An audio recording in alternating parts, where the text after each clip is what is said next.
আনন্দরত্ন একাডেমির ইউটিউব চ্যানেলে সকলকে আরও একবার স্বাগত জানাই। আমরা আজকের ক্লাসে ইকোনমি থেকে ব্যাংক যে সিরিজটা শুরু করেছি এবং খুব সহজ সরল ভাষায় আমাদের এই পর্বগুলি থেকে তোমাদের পরীক্ষার জন্য কিভাবে পড়লে সহজ মনে হবে, খুব কঠিনভাবে পড়ারও কিছু নেই বা অতটা স্ট্রেস মাথায় নেবে না এই টপিকগুলি পড়তে গেলে পরে, তাহলেই দেখবে তোমার অনেকটা সহজ মনে হবে। আর সেই বিষয়গুলি নিয়েই চর্চা এবং পরীক্ষায় কোনগুলি তোমাদের জন্য গুরুত্বপূর্ণ এবং সেইভাবেই তোমাদেরকে তৈরি করার জন্যই আমি কিন্তু নিয়মিত ক্লাসগুলি নিয়ে আসছি। হয়তো সবাইকে আর কোনো কথা না বাড়িয়ে ক্লাস শুরু করব। আমরা তোমাদেরকে বলে রাখি, তোমরা এখান থেকেই এই যে সামারিটা যারা ঘরে বসে পড়ছো তারা কিন্তু লিখে নেবে। আর অনেকেই আবার রিকোয়েস্ট করতে শুরু করেছো যে অনলাইন পেইড ক্লাসের কোনো ব্যবস্থা আছে কি না। তো এতদিন পর্যন্ত আমরা সেভাবে করিনি, একটা পরিকল্পনা চলছে জুলাই মাস থেকে শুরু করার। সেক্ষেত্রে আবার যারা ওইখানে তোমরা পড়বে তখন কিন্তু যখনই পেইড হচ্ছে তখন সেখানে কিন্তু আমার এখানকার যে নর্মাল সিস্টেম পড়ানোর সেই সিস্টেমেই ওখানে শুরু হবে। তবে অনলাইনে পড়ানোর সময় আমি কিন্তু কোনো তাড়াহুড়ো করব না, সেক্ষেত্রে আমি ডিটেলসেই করাবো, কিন্তু আমার দীর্ঘ সময় লাগবে তোমাদের সিলেবাসটা শেষ করাতে। আমি ওইরকম কোনো রকম এদিক ওদিক করে শেষ করে দিলাম এই ব্যাপারটাতেই যাবো না। অতএব তোমরা নিজেরা চিন্তা ভাবনা করে তবে সিদ্ধান্ত নেবে, তখন সেখানে তোমরা নোটপত্র সুন্দর গুছিয়ে যা কিছু পাওয়ার পাবে। কিন্তু যারা বাড়িতে বসে তাদের জন্যই আমি এই ক্লাসটা করছি, যে যাদের বাড়িতে বসেই পড়ছো, যাদের একাডেমিতে যাওয়ার মতন সেই অবস্থা বিভিন্ন রকমভাবে হয়, ভীষণ দূর, না হলে ফিনান্সিয়াল প্রবলেম ইত্যাদি বিভিন্ন কারণে, বা কাজে লিপ্ত রয়েছে ইত্যাদি একাধিক কারণ থাকতে পারে একটা ইনস্টিটিউশনে গিয়ে রেগুলারলি পড়তে না পারার পেছনে। তো তাদের জন্য দেওয়া হয়েছে। অর্থাৎ তারা যদি এখন সব কিছু আশা করো তাহলে সম্ভব হয় না। অর্থাৎ তোমরা তোমাদের পক্ষ থেকে ধীরে ধীরে এই বিষয়গুলিকে লিখে লিখে তোমাদেরকে পড়তে হবে। তো এইটা হচ্ছে আমার পরিষ্কার পরিচ্ছন্ন কথা। অতএব তোমরা সেই রকম কোনো রিকোয়েস্ট আমাকে করবে না। তবে আমি বারবার তোমাদের একটা কথাই বলবো, যারা একটু কষ্ট করে এই যে পড়ছো তারপরে আবার লিখে নিচ্ছ, নোট ডাউন করছো, তাদের কিন্তু পড়াটা আরও বেশি ভালো হবে। এইটা সবাইকে বলবো। খালি তুমি 14 ধরনের নোট কালেক্ট করে নিলে এবং সেটা দেখে দেখে পড়ার চেষ্টা করছো, আলটিমেটলি কিছু হয় না। বোঝো এবং তার সঙ্গে লেখো, লিখে পড়ো। বইও যদি পড়ো তাহলে বুঝে নিয়ে তারপরে চেষ্টা করো তার একটা সামারি শিট তৈরি করার, তাহলে লেখা এবং পড়া দুটোই হবে। তো এই গেল আজকের আমাদের মূল বক্তব্য। এবং এখান থেকে আমরা আজকে পড়বো আমাদের ব্যাংকের থার্ড পার্ট ক্লাস। এবং সেখানে একদম রিসেন্টলি প্রথম ক্লাসে আমরা পড়েছিলাম যে কী করে ব্যাংকগুলি ভারতবর্ষে গড়ে উঠেছিল, তারপরে স্বাধীনতার পরে কি কি পরিবর্তন হলো, আর একদম এই যে এখন একদম এই সময়টাতে আবার একটা রিফরমেশন ব্যাংকে আসছে, সেই পর্বটা নিয়ে আজকে আমরা আলোচনা করছি। এই যে মার্জার অফ ব্যাংক বা অ্যামালগামেশন অফ ব্যাংক পার্টটা পড়ছি।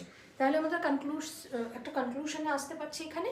আর তারপরে আমরা পরের পর্বে আরবিআই নিয়ে আলোচনা করব এবং এইভাবে ধীরে ধীরে আমরা ইন্ডিয়ান যে ইকোনমি, সেই ইকোনমির বাকি পর্বগুলো আস্তে আস্তে শেষ করবো। আর যারা আগে আগে পড়তে চাও, অলরেডি প্লেলিস্টে ডিটেল ক্লাস ইন্ডিয়ান ইকোনমি থেকে দেওয়া রয়েছে, সেগুলো কিন্তু তোমরা ধারাবাহিকভাবে দেখতে পারো। এবার এখানে এই যে আজকে আমরা প্রথম যে বিষয়টা পড়ছি, এখানে দেখো পুরো দেওয়াই রয়েছে একদম প্রথম থেকে, যে ফিনান্স মিনিস্টার ডিক্লেয়ার করেছেন কি। দেখো আমরা পরেরটায় যদি যাই তাহলে আমাদের পক্ষে বেশি সুবিধা হবে বুঝতে, এবং আমরা এইটাতেই আগে মাথায় নিলে পরে তোমাদের জন্য সুবিধা হবে। আমি ইচ্ছা করে তোমরা যাতে দেখতে পারো তার জন্য একটু বেশি বড় করে দিচ্ছি। অনেকের একটু, যেহেতু এখনো লাইটের সমস্যাটা আমরা সমাধান করতে পারিনি, অতএব স্ক্রিনটাকে বড় করে দিচ্ছি। আমাদের ফার্স্ট পয়েন্ট কি, ফিনান্স মিনিস্টার ডিক্লেয়ার করেছেন কি 10টা পিএসবি অর্থাৎ পাবলিক সেক্টর ব্যাংক মার্জ করা হবে 4টেতে। আর এর ফলে 27টা যে পিএসবি ব্যাংক সেখান থেকে কমে গিয়ে 12টা পিএসবি ব্যাংকে পরিণত হবে। অর্থাৎ এইবার আমরা ভীষণ সোজাভাবে সহজভাবে বোঝার চেষ্টা করবো এবং প্রত্যেকটা কথা লিখে রাখবো। আর ওখানে এর আগের যে পেজটা ছিল সেটা তোমাদের ভালো করে ডিটেলসে পড়ার, আর এখান থেকে আমরা সামারি শিট, এটাই তোমাদেরকে করতে বলছি। আমি যখন ক্লাসটা নিচ্ছি সেই ক্লাসটা শুনে তুমি তোমার মতন করে সুন্দর একটা সামারি তৈরি করে নাও। তাহলে এখানে এই যে 10টা পাবলিক সেক্টর ব্যাংক, এটাকে মার্চ করা হচ্ছে 4টেতে, আর তার ফলে বা 27টা যে পাবলিক সেক্টর ব্যাংক সেটা আলটিমেটলি গিয়ে 12টা পাবলিক সেক্টর ব্যাংকে হবে। আগের সেকেন্ড ক্লাসে যারা দেখোনি, আজকে এই ক্লাস প্রথম দেখছো, তারা কিন্তু আগের দুটো ক্লাস দেখে নিতে পারো, তাহলে ধরতে পারবে ভালো। আর এই যে মার্চ করার ঘোষণা, এটা কেন? এটার পেছনে কারণ দেখানো হচ্ছে যে আমাদের যে ইকোনমি, সেই ইকোনমিকে বুস্ট করা কিভাবে, লিকুইডিটি, মার্কেটে যে আমাদের টাকার সরলতা বা তরলতা যতটা বেশি থাকবে তত বেশি আমাদের ইকোনমি বুস্ট করবে, সেটা একটা টার্গেট ফোকাস। এবার এটা দেখো, এই যে লিকুইডিটি অফ মানি, এই বিষয়গুলি পড়তেও ধীরে ধীরে ধীরে ধীরে ক্লিয়ার হবে। এখন সোজা সাপটা ভাষায় মার্কেটে টাকার সচ্ছলতা, টাকার এই যে মোবিলিটি, টাকার লিকুইডিটি অফ মানি, এটা যত বেশি ভালো থাকবে তত বেশি আমাদের দেশের ইকোনমি ডেভেলপ করবে। ওকে, এবার ডাইভার্সিফাইং রিস্ক বলতে আমরা কি বুঝি? ডাইভার্সিফাইং রিস্ক বলতে এটাই বোঝা যায় যে ব্যাংকগুলি এমন একটা সিস্টেমে ইনভেস্ট করবে যার মাধ্যমে ডিফারেন্ট সেক্টরে ইনভেস্ট করতে পারে, আর এর ফলে কি হবে? এর ফলে লস রিডিউস হবে। কীরকমভাবে? কোনো একটা সেক্টরে ইনভেস্ট হয়েছে, সেটাতে যদি লস হয় তাহলে আরেকটা সেক্টর থেকে প্রফিটটা উঠে আসলে পরে তার ব্যালেন্স তৈরি হবে। অতএব ব্যাঙ্কগুলোকে সেই রকম কেপেবল করে দিতে হবে যাতে ডিফারেন্ট সেক্টরে ইনভেস্ট করতে পারে। স্বাধীনতার পরপর যেভাবে গড়ে উঠেছিল সেক্ষেত্রে অনেক ব্যাংক এরকম দেখা গেছে কোনো একটা পার্টিকুলার সেক্টরে, বড় বড় ব্যাংকগুলি তারা দেখা গেল ভালো ভালো যে সেক্টর, প্রফিট মেকিং সেক্টরগুলি রয়েছে সেখানে ইনভেস্ট করে বসে রয়েছে, বাকি অন্যান্য ব্যাংক আর সেখানে ইনভেস্টের যে সুযোগটা হয়তো পাচ্ছে না। এই বিভিন্ন একাধিক কারণ রয়েছে যে কারণে আমরা বলতে পারি যে এই পুরো মার্জের কথা চিন্তা করছে সরকার। তো খুব বেশি যত বলবো তত বেশি গোলাবে, তার থেকে সোজা ভাষা এখানটায় দেখো, বোঝার চেষ্টা করো, এই টার্মটা ভীষণভাবে জরুরি। ডাইভার্সিফাইং রিস্ক মানে এমন একটা সিস্টেমে ব্যাঙ্কগুলি ডিফারেন্ট সেক্টরে ইনভেস্ট করবে যাতে কোনো একটাতে যদি লস হয় তাহলে অন্যটা দিয়ে রিকভারি হয়ে যাবে। এই কথাটুকু তোমরা শুধু মনে রাখো, ব্যাস।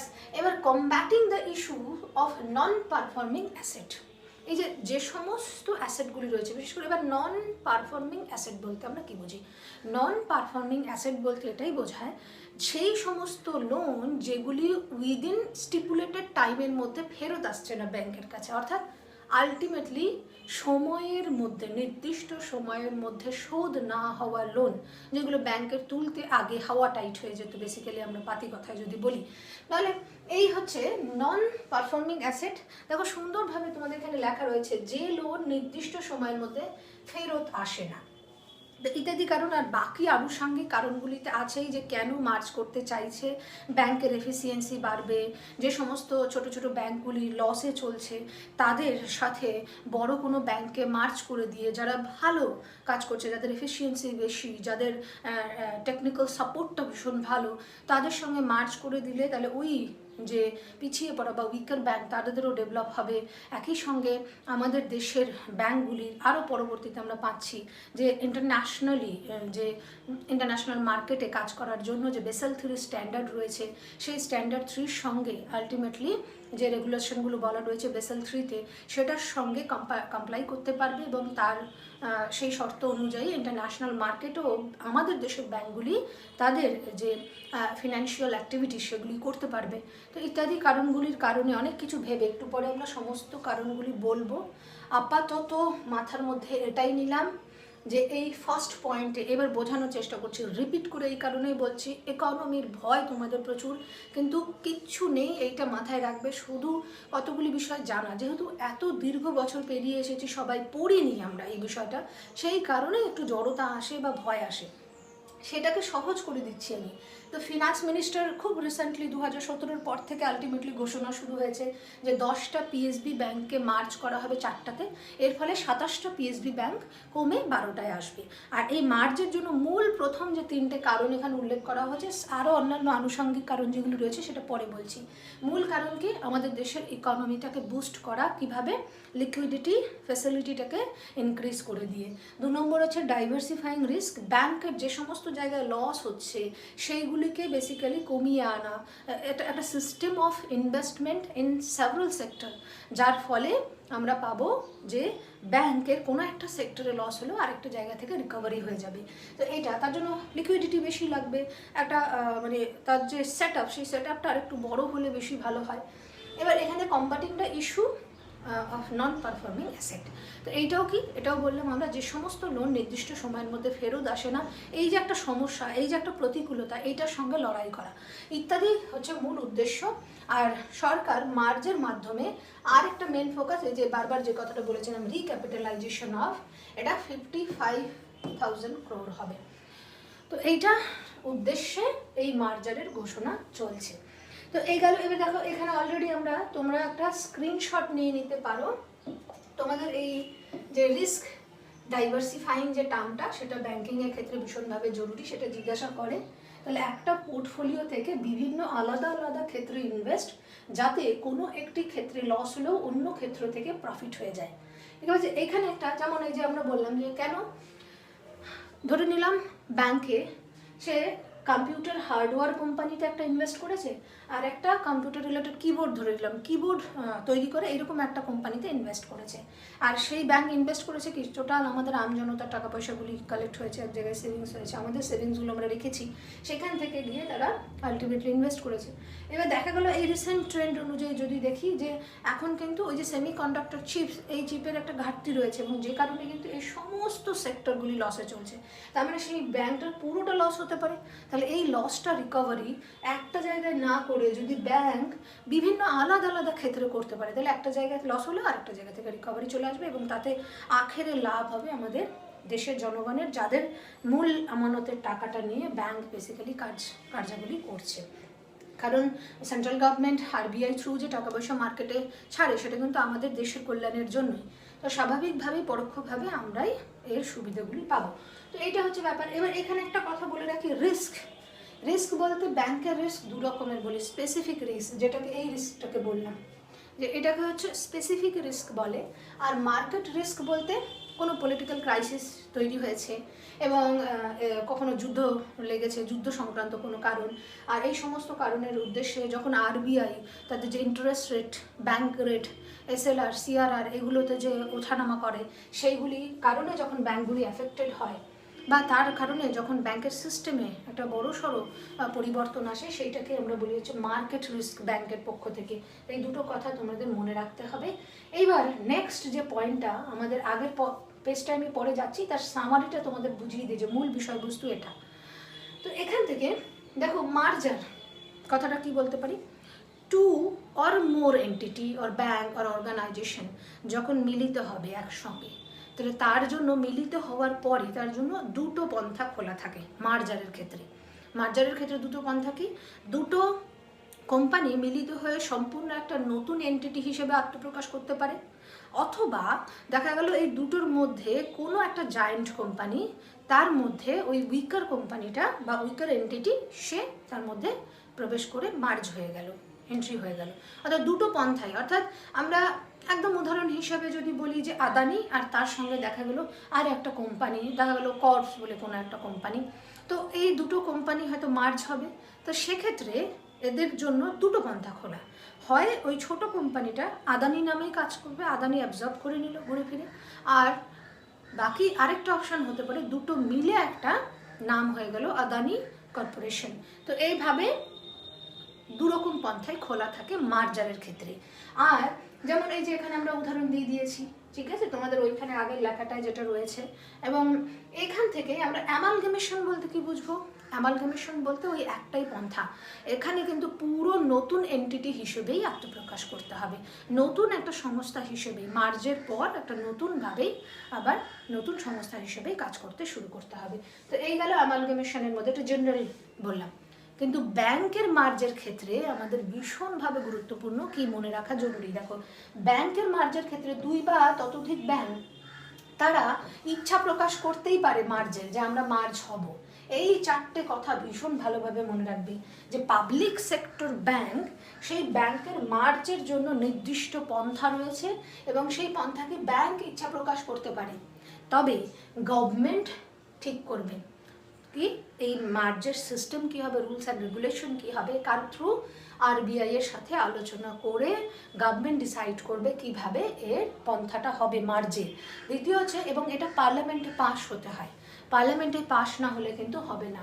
সাধারণত সেন্ট্রাল ব্যাংকই এই আমাদের দেশের যে ফিনান্সিয়াল সিস্টেম, সেই ফিনান্সিয়াল সিস্টেমকে ঠিক করতে গিয়ে এই মার্জটা করে থাকে, কিন্তু অবশ্যই পার্লামেন্টে সেটাকে পাস হতে হয়, না হলে হবে না।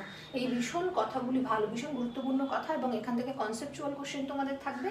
আর উইক ব্যাংকগুলো যেগুলি মার্জ হচ্ছে, তার মধ্যে যেগুলি উইকার ব্যাংক, সেই ব্যাঙ্কগুলোকে কী কী নির্দেশ দেওয়া হয়, অ্যাসেটগুলি সেল করে দিতে হবে যেগুলি লস মেকিং, তারপরে তাদের কস্ট কাট করতে হবে, যেন অফিস কী হয় মার্জ হয়ে গিয়ে অফিসের যে কস্টটা থাকে সেগুলি, বিভিন্ন ধরনের যে আনুষঙ্গিক খরচা রয়েছে সেইগুলোকে কমাতে হবে, যে সমস্ত লস মেকিং ব্রাঞ্চগুলি রয়েছে সেইগুলিকে বন্ধ করতে হবে।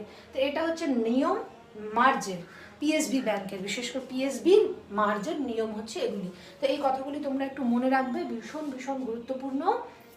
এইবার আমরা হিস্ট্রি অফ মার্জ যদি দেখি, তোমাদের সুবিধার জন্য আমি একটু স্ক্রিনটা বড় করে নিয়েছি যাতে তোমরা দেখতে পাও পুরোটা। দেখো, লাইটের সমস্যা, আশা করি আমরা জুন মাসের 2-3 তারিখের পর থেকে সলিউশন চলে আসবে আমাদের কাছে।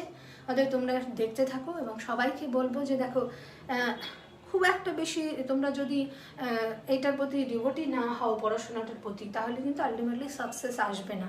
শর্টকাট, সৎ পন্থা এইভাবে যারা পড়ে এসেছো আগেকার দিনে, বিগত কয়েক বছর একটা ট্রেন্ড চলে এসেছে, তাতে কিন্তু সাকসেস আসবে না। যারা এসএলএসটির কথাও ভাবছো তাদেরও কিন্তু একটা সময় পেয়ে যাবে, আর তত সময় আশা করি আমি ধীরে ধীরে সবটা দিয়ে দিতে পারবো। আর অবশ্যই প্রত্যেকটা সাবজেক্ট ধীরে ধীরে কভার হবে, ওই জন্য প্রতিদিনই ভিডিও পাবে। কখনো কখনো কোনো কারণে হয়তো একদিন করে নাও হতে পারে, সেটা আমার নিজস্ব, যেহেতু এখানে ক্লাস থাকে। তো চেষ্টা করছি তোমরা বাড়িতে বসে যারা পড়ছো তাদের জন্য রেডি করে দেওয়ার, বাড়িতে বসে পড়ো। এবং যারা দেখছো তাদেরকে রিকোয়েস্ট করব যে ভিডিওগুলোকে একটু সার্কুলেট করো, তোমাদের নিজস্ব ফেসবুক পেজেও হয়তো দিতে পারো। তো এই জায়গাগুলো, কারণ আমি যে ফোকাসটা নিয়ে স্টার্ট করেছি যে হেল্প করার, সেটা না হলে পসিবল না। ধীরে ধীরে হয়তো আমিও ডিমোটিভেট হয়ে যাব, যে আমি চাইছি পৌঁছতে কিন্তু আসলে পৌঁছতে পারছি না।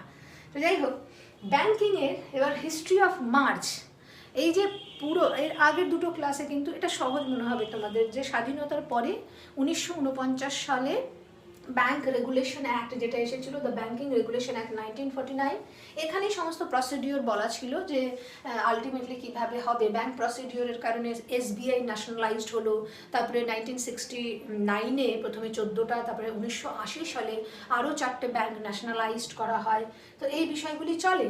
এবং তারপরে যদি আমরা দেখি খুব ভালো করে, যে তারপরে 1998 সালে নাসিমা কমিটি রিপোর্ট, কারণ ওই যে একদিকে আমরা পেয়েছি এলপিজি মডেল অর্থনীতিতে গৃহীত হয়েছে, তো ব্যাংকের কার্যগুলিকে আরও এক্সপ্যান্ড করার জন্য, financial transaction, financial all type of activities, এইগুলোকে আরও এক্সপ্যান্ড করার জন্য বা একটা রিফর্ম আনার জন্য এক্ষেত্রেও, সেক্ষেত্রে নাসিমা কমিটিকে নিয়োগ করা হয়েছিল। তারা যে রিপোর্টটা পেশ করেছিল, আগের ক্লাসে পেয়েছি, তার মধ্যে এইটাও ছিল যে 3টে স্টেজে ব্যাংকগুলোকে মার্জ করা হবে।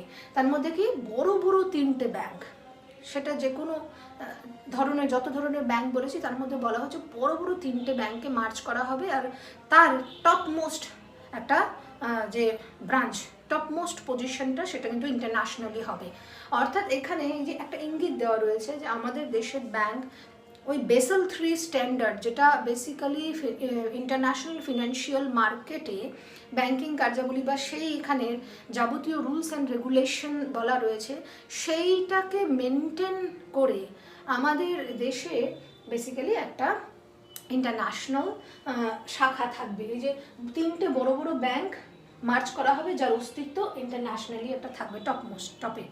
আর 8 থেকে 10টা ন্যাশনাল ব্যাংককে মার্চ করে করে একটা করা হবে, বড় বড় রিজিওনাল আর লোকাল ব্যাংকসগুলোকে মার্চ করা হবে। এই একটা হাওয়া 1998 সাল থেকে ব্যাংকগুলি মার্জ হবে, এই হাওয়াটা ছড়াতে শুরু করে। ঠিক আছে, এখনো পর্যন্ত যদি তোমাদেরকে খুব ভালোভাবে বলি, তাহলে দেখো, তোমাদের ঠান্ডা মাথায় চিন্তা করো, কঠিন কিছু হয়নি। শুধু সুন্দরভাবে যদি নিজের মাথায় স্ট্রাকচারটা করে নাও, তাহলে পলিটি আর ইকোনমি দুটো সাবজেক্ট থেকে কিন্তু তোমাদের টেনশন দূর হয়ে যাবে। রিভিশন না দিলেও মনে থেকে যাবে যে কি আছে। নেক্সট দেখো, এবার ধীরে ধীরে তারপরে যদি আমরা দেখি যে আরেকটা কমিটি 2014 সালে, পিজে নায়েক কমিটি, এই পিজে নায়েক কমিটি একদম 2014 সাল নাগাদ রিপোর্ট পেশ করে। কি বলা হলো, গভর্নমেন্ট হয় এই যে পিএসবি ব্যাংকগুলোকে মার্জ করুক, আর না হলে প্রাইভেটাইজ করুক। এই একটা সুপারিশ করা হয় প্রাইভেটাইজ করুক আর না হলে মার্জ করুক। দেশের যে বর্তমান ইকোনমিক কন্ডিশন সেইটাকে বুস্ট করার জন্য তার দিকে নজর রেখে এই দুটো সিদ্ধান্ত নেওয়া উচিত বলে ঘোষণা করা হয়। আর তারপরে সময় অনুযায়ী আমরা দেখেছি 2017 সালে SBI তার সমস্ত অ্যাসোসিয়েট সেগুলো সব জুড়ে যায়। তার আগে অবশ্য 2008 সালে 10 সালে দুটো ব্যাংক জুড়েছিল, কিন্তু সকল ব্যাংক মিলে আলটিমেটলি 2017 সালে মার্জ হয়ে যায়। তার এই সালেই কিন্তু এর সঙ্গে ভারতীয় মহিলা ব্যাংকও SBI এর সঙ্গে মার্জ হয়ে যায়। আর 2017 সালে এই যে 1998 Narasimham committee, PJ Nayak committee পরবর্তীতে এই যে মার্জের কথা বলছে, এই মার্জটা এখন সময়ের সাপেক্ষে কিভাবে করলে সুবিধে হয় তার জন্য কিন্তু সরকার অল্টারনেটিভ মেকানিজম প্যানেল গঠন করে, কিভাবে এই মার্জটা করা যেতে পারে তার উপর ভিত্তি করে। তো এই গেল টোটাল স্টোরি আমরা পেলাম। এবার দেখো পরের আমরা যেটা মেন পার্টটায় যাই, সেটাকে এই যে এই পেজটার পুরো সামারিটা আমরা বলেছি। তো এখানে আমাদের দেখো এই যে মার্জারের নিয়ম তো আমরা মূল বুঝে গেছি, এখানে কিছু কিছু আরো বলা রয়েছে। The Indian government believes that the larger bank will more resilient in the face of adversity, আরও বেশি দক্ষ হবে এবং প্রতিকূলতাগুলোকে খুব ভালোভাবে বড় ব্যাংক সমস্যার সমাধানে সহায়তা করবে। A larger bank also has a larger corpus to distribute, which improves the bank's ability to lend to large projects, particularly those in the infrastructure and power sector. ওই বললাম আলটিমেটলি মূল গল্পই হচ্ছে এই ব্যাঙ্কগুলি যত বেশি স্ট্রং হবে, যত বেশি এক্সপ্যান্ড করবে, দুই বা ততোধিক ব্যাংক জুড়লে পরে তাদের ক্যাপাসিটি বড় হচ্ছে সকল দিক থেকে, সেটা ব্রাঞ্চের দিক থেকে যদি বলি এবং অ্যামাউন্টের দিক থেকে বলি। আর অলওয়েজ যে সমস্ত উইকার সেকশনের ব্যাংকের যে এফিসিয়েন্সি, সেই এফিসিয়েন্সি কম ছিল, একটা তার থেকে লার্জার ব্যাংকের এফিসিয়েন্সি বেশি ছিল। তো এফিসিয়েন্সিটা এবার ডিস্ট্রিবিউট হচ্ছে এবং এফিসিয়েন্সির দিক থেকে আরও দক্ষ হচ্ছে ইত্যাদি কারণে আলটিমেটলি সেভারালভাবে যত রকমভাবে ফিনান্সিয়াল অ্যাক্টিভিটিসগুলো রয়েছে সেইগুলি আরও বেটার হবে। এবং এইটা বিশেষভাবে গুরুত্বপূর্ণ যেটা বলছিলাম, larger bank would also be able to comply with Basel 3 standards. এই বেসেল 3 স্ট্যান্ডার্ডসে ইন্টারন্যাশনাল ব্যাংক রেগুলেশন বলার, আমাদের দেশের ব্যাংকিং রেগুলেশন যেমন এক নিয়ম টিয়ম যা কিছু করে RBI ডিসাইড করছে, তো এক্ষেত্রে এই বেসেল 3 স্ট্যান্ডার্ড হচ্ছে ইন্টারন্যাশনাল ব্যাংকিং রেগুলেশনস বলা আছে ওর মধ্যে। আর সেইটার সঙ্গে অ্যাডজাস্ট করে বা সেইটাকে মানিয়ে ভারতও যাতে ইন্টারন্যাশনালি ব্যাংকিং কার্যাবলী করতে পারে সেই দিকে ফোকাস করছে এই মুহূর্তে দাঁড়িয়ে। আর এই কারণে ব্যাংকগুলিকে মার্জ করলে তাদের ভলিউমটা বাড়বে এবং এই স্ট্যান্ডার্ডের সঙ্গে মেলাতে পারবে। এই একটা মূল বিষয়। বাকিগুলো তোমরা যদি একটু ওখানে স্ক্রিনশট নিয়ে ভালো করে পড়ে নাও, আমি একটু তোমাদের চোখে বড় করে দিচ্ছি এখানে যাতে তোমাদের সুবিধা হয়। দেখো আমি অলরেডি এগুলোকে ভেঙে সহজভাবে তোমাদেরকে বলে দিয়েছি, তাও প্রত্যেকে এবার একটা স্ক্রিনশট নিয়ে নেবে, ঠিক আছে? স্ক্রিনশট নিয়ে নিলে এখান থেকে কিন্তু তোমরা পুরো এই কেন মার্জ করতে চাইছে সরকার ব্যাংক সেটা পেয়ে যাবে, ঠিক আছে? এরপরে আমরা এই পয়েন্টে চলে আসবো যে এতক্ষণ ধরে বললাম মার্জের নিয়ম কানুন। তাহলে কারেন্ট স্ট্যাটাস অফ মার্জার ব্যাংক দেখো, Indian bank and Allahabad bank এই দুটোকে মার্জ হবে এবং তার অ্যাঙ্কার ব্যাংক ইন্ডিয়ান ব্যাংক। তারপর Punjab National Bank, Oriental Bank of Commerce and United Bank will be merged. এটা অ্যাঙ্কর ব্যাংক হচ্ছে PNB। The Union bank of India will be merged with Andhra Bank and Corporation Bank. তারপর হচ্ছে Canara Bank and Syndicate Bank, এখানে anchor bank হচ্ছে Canara bank. এই অনুযায়ী যদি দেখা যায় তাহলে 2019-এর পর থেকে 2019-এর পর থেকে আরও কিছু কিছু চেঞ্জেস আসছে, সেই আপডেটগুলো তোমরা দেখে নিতে পারো যে বেশ কিছু জায়গায় পরিবর্তন এসেছে, সেটার পরে আমি ক্লাস নিয়ে আসবো। তাহলে সেখান থেকে আমাদের ব্যাংকিং যে পার্ট সেটা এখানে দাঁড়িয়েছে, সবাইকে বলে দিচ্ছি। তারপরেও দু একটা সিদ্ধান্তে পরিবর্তন হয়েছে এখান থেকে, সেটা কিন্তু আমরা পরে আসবো, আমরা সিস্টেমেটিক্যালি এখন পড়ছি। তো এখানে স্টেট ব্যাংক অফ ইন্ডিয়া সব থেকে largest, Punjab National bank second largest বলা হয়েছে। পাঞ্জাব ন্যাশনাল ব্যাংকের এখন অবস্থা খুব একটা ভালো নয়, শোচনীয়, ঘুরে ফিরে আমরা দেখেছি, ঠিক আছে? Bank of Baroda third largest, Canara bank, union bank of India. তো এই জায়গাগুলো কিন্তু বারবার বলছি যে চেঞ্জ হয়, তো সেটা আমরা পরীক্ষার হাতে আপডেট নিয়ে যাবো অবশ্যই। এইটা আমাদের নিয়ে কোনো রকম কোনো সন্দেহ নেই, বাকিগুলো নিয়ে কিন্তু আমাদের চিন্তা ভাবনা করে পরীক্ষার আগে যখন যে বছর যারা পরীক্ষায় বসবে তার আগে একটু এই লিস্টটা দেখে নিয়ে যাবে যে largest PSB bank list updated লিস্টটা দেখে যাবে। হয়তো ফার্স্টটা না দিয়ে সেকেন্ড লার্জেস্ট দেওয়া থাকলো, সেটা কি হবে সেটাই তোমাদেরকে আনসারটা জেনে যেতে হবে, এটা আপডেট হতে থাকে। তো এই ছিল আমাদের আজকের ক্লাসের আলোচনা, এবং এর পরবর্তী ক্লাসে আমরা তোমাদের পরীক্ষার জন্য ভীষণ গুরুত্বপূর্ণ সেই ক্লাসটা নিয়ে আসবো। সেটা হচ্ছে আরবিআই সম্পর্কে একটা সিরিজ চলবে। আরবিআইয়ের একটা ক্লাসও সম্ভব না, অ্যাটলিস্ট 4 থেকে 5টা ক্লাস লাগবে। সবাই সুস্থ থেকো, ভালো থেকো, দেখতে থেকো আমাদের একদম ধারাবাহিকভাবে এখন এই চ্যানেলে যে ক্লাসগুলি দেওয়া রয়েছে তোমাদের সুবিধার জন্যই। আবারও সবাই সুস্থ থেকো, ভালো থেকো এই বলেই আজকের ক্লাস শেষ করছি।